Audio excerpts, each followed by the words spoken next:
Gas सिलेंडरच्या तुटवड्याचा आज पहिला बळी गेला.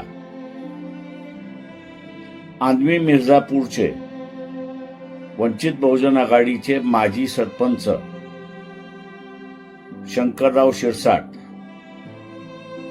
हे सकाळी 9 वाजल्यापासून गॅस लाईन मध्ये उभे होते.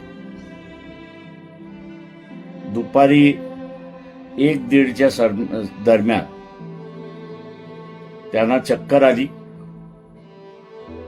आणि त्याचमध्ये त्यांचं निधन झालं. गॅस तुटवडा होणार याची अगोदर कल्पना दिली होती.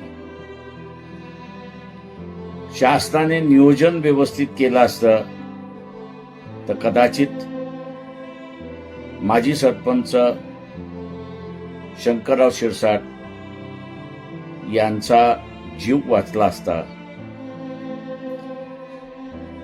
केंद्र सरकार, राज्य सरकार या दोघांचा मी असताना धिक्कार करतो आणि यापुढेही गॅस सिलेंडरसाठी माणसं दगावणार नाहीत याची दक्षता त्यांनी घ्यावी हीच विनंती.